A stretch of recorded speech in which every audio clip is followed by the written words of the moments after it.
Throughout my life, everyone around me, my friends, my family, my teachers, they always told me this one word: think before you do anything. But this one word actually caused me more harm than anything else. But then I came across these two words. And I soon realized that these two words are actually really helping me what I want to do. So I'm going to tell you guys my story and tell you how these two words have really helped me shape my life. When I was in school, I used to think before I would raise my hand to ask the teacher a question. I would think before answering the questions in my own words. I would think before doing anything. And in the process, I didn't end up doing anything at all. But then, in 11th standard, I became extremely fascinated by the concept of filmmaking. The fact that you can take a small little handycam and then show the rest of the world what's inside your head, I thought that's a very, very powerful medium. At the end of high school, I went up to my mom and her best friend, Anu auntie, who always seems to take an active interest in my life. I told them I want to be a filmmaker. And obviously, they weren't very impressed. Because in India, if you want to be anything other than an engineer or a doctor, you're considered a terrorist. They obviously said no. But the sad thing was, they made me do this. Maybe I won't be a successful filmmaker. Maybe I won't make enough money. Maybe I won't make it. Now, this one word got me into a lot of trouble because it got me into this. Now, not that I have anything against engineering, but I hated it. Every minute, every second of it. But something happened in engineering. Up until then, I was an above average student. I had never failed. But for the first time in my life, I failed. And that one moment of failure actually turned out to be a very strong moment of success for me. Because from then on, I didn't have to prove anything to anyone anymore, except myself. So I decided to do this. So I took up my handycam again, and I started shooting all my short films, and I started uploading them. And then in 2006, this wild little invention comes along. You know, it lets you upload all your videos at a click of a button, and the rest of the world can see it. Imagine at that moment. So I started uploading all my films in, and I started making even more films. Soon people started noticing it, and they started giving me professional work. So with the help of YouTube.com, in the first year of college, I set up my first company, Last Minute Films, because in engineering, everything is done at the last minute. And I soon realized that in the real world, everything is done at the last minute too. A year later, this rock band called Pentagram, they asked me to direct a music video for them, and they said it's only going to be for YouTube. So I made a music video, and it ended up getting 100,000 views. And this production company in Bombay saw the video, and they offered me a job to direct. So here I was getting a chance, not to be an assistant, not to be a gopher, but to start directing music videos. But I was in the third year of my college. So from Bombay, I called up my mom and Anu auntie, obviously, and I told them that, I'm getting a chance to direct. Obviously, they weren't very impressed. Me, 20 years old, sitting in Bombay, nothing added up, right? So I had to come back and finish one long, torturous year of engineering. Once I was finally done with my engineering, I decided that this is what I'm going to do. So I took a one-way bus ticket to Bombay. I landed up there, and I went up to the production company's office, hoping that they'll have a job for me. And surprisingly, they did. And 2 months later, they sent me to Mr. Rahman's studio to direct small promo video. And I was shit scared because all I knew was network analysis and field systems. And here I was trying to direct Mr. Rahman in a promo video. But the shoot went off well, thankfully. But at the end of the video, all he told me was that, Varun, life is very short. Always do what you love and always do what you believe in. I kept those words for the rest of my life.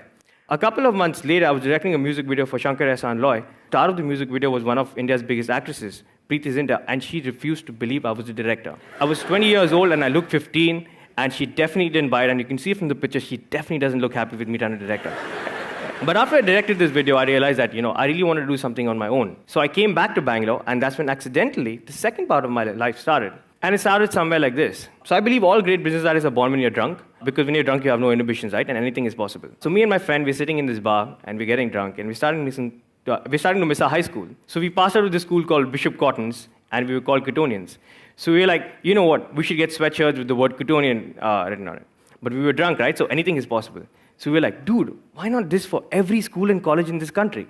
So on a piece of tissue paper, we wrote down our grand business plan to make merchandise for students of every school and college in this country. Okay, so now that we have an idea in hand, this is not what we're going to do. We're not going to go to mom and Anu and tell them our idea, because we already know what's happened there, right? So we're not going to do this. But the problem was that we didn't know anything about running a business. Nothing. Absolutely nothing. So this is what we're supposed to do. But 4 years of engineering, and they never taught me Microsoft Excel. And I realized that that's the only thing needed. That one software practically defines everyone's life. So, and obviously this caused a lot of problems before, right? This is what we're going to do. So we found this manufacturing friend in a small town in Tripur, and he offered to make us some samples. We landed up at the old boys' day of Bishop Cottons with our small little stall and hoped that people would be interested. At first, nobody showed up, But then this one kid came and asked us, where do you get this hoodie from and can I buy it? And we said, yeah, you can. And then he got 10 of his other Cottonian friends and they got 10 of theirs. And in the first day itself, we ended up selling 2,500 hoodies. So that's when we knew that, yes, we have something in our hands. And the good thing was, when these Cottonian kids started wearing their hoodies and started moving around town, students from other schools and colleges got insecure. So they were like, where do you get that from? And that was our intention. So we knew that they're going to come to us. But then we knew that if we're going to do this for the entire country, we've got to figure out a plan. So in 2009, we officially launched Alma Mater as an online store to cater to students of schools and colleges across India. But the moment we started, that's when all the problems started. My friends were like, dude, what's wrong with you? Why are you doing this? You should just get a regular job. Why are you taking such a big risk? My mom was really worried because she thought I won't get any dowry. In India, if you don't work for Infosys, you do not get dowry. My mom was really worried. And Anu auntie called me a t-shirt salesman. All of this really started playing with my head. And I became really insecure. And I was like, what am I doing? What am I doing? And then I just went back to that one small moment of engineering where I failed. And I thought, I failed in engineering and nothing bad happened. If I fail in this, what's the worst? So we decided to give it a shot. And soon enough, things began to change. We started growing. People started noticing us. They put us on the cover of India's biggest magazine. They wrote more than 50 newspaper articles around us. And this is where Alma Mater is today. So we work with over 3,000 schools and colleges across 200 different cities with over 4 lakh students, all sitting out of that one small office in Bangalore. But the coolest part about this is, exactly a year later, my friend and I were sitting in the same bar, and this random kid walks past us wearing a Cottonian hoodie. Man, that one moment, I think that one moment is success. For me, success is not money, it's not cars, or it's not a bank balance. It's moments like these. The moment we saw that kid walk past us, and exactly a year later, we just looked at us. We didn't say anything. So for me, that was my greatest moment of success. And that success came because of Don't Think. So in the meantime, we kept last-minute films running, obviously, and we ended up with over 1 million views on our YouTube channel. And the best part was YouTube made us a partner. So apparently they sent me a mail that's saying that now every time anyone sees your videos, we'll pay you. I thought that was really, really awesome because my dad was really worried, why am I uploading all these videos? But the moment he came to know that I'll get paid for it now, he was like, you should upload as many videos as you can. So now I come to the very interesting part of this story. This Anu auntie character, right? She was always a strong part of my life. She's that character who always, butts her nose in all of my activities. So I had to figure out, how to deal with this situation. So I should write a lot of notes on Facebook and blogs about Anu auntie and, secretly telling them about, how she's damaging my life. And then somebody said, you should write a book about it. The problem was there are 50,000 words in a book. The most number of words I've ever written is 500 words. So I was like, how will I write a book? But then I remember my English teacher once told me, everything looks tough until you actually go ahead and do it. So I started, and I never stopped, and I actually wrote 60,000 words. And I wrote a book called How I Braved Anu Auntie and co-founded a $1 million company. We made our greatest adversary, Anu Auntie, into our brand ambassador, right? Because the book was about how we started Alma Mater. And Anu Auntie became really famous. So here she was going around telling everything against us, and now she was famous. She couldn't say anything against us anymore.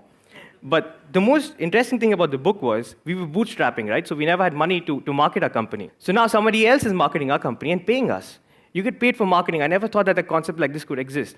I only realized that you have to pay a lot for marketing. But there's also a way where someone else can pay you to market your very own company. I knew that the book was doing really well because it sold a lot of copies. But the most interesting thing was when I walked into an auto and the auto guy was selling my book. And I took this picture and I sent it to Anu Auntie. And she sent it to all her friends because for her, this was the high point. So I'm going to end my talk with a small little story since Ink is all about stories. It's about 2 gentlemen, Mr. Rajat and Mr. Ashok. So I met Rajat on a plane and he told me this story. They both went to IIT in the 1980s. Then they went to Harvard Business School. Ashok went on to work for Apple. Rajat went on to work for a big consulting firm. Rajat recently came down to India for a business meeting. His car broke down in Calcutta, and they took him to this garage. And he found that the guy who was repairing the car was Ashok. Rajat was shocked. He was like, Ashok, how could you be repairing the car? You're the smartest kid I ever knew. You should probably be the CEO of some company. Then Ashok told him his story. He said, you know what, I worked for Apple for a few years, and I came back to India, made a company that increased fuel efficiency, sold that, and then started this garage because all I really loved was repairing cars with my very own hands. Rajat was the one telling me the story. He told me, Varun, I'm 65 years old. I'm the vice president of my company. My only regret in life is that I didn't live a life that I wanted to live. I lived a life that somebody else wanted me to live. And all he told me was, don't give up on your dreams. And for me to do that, I think, don't think, just do. Thanks.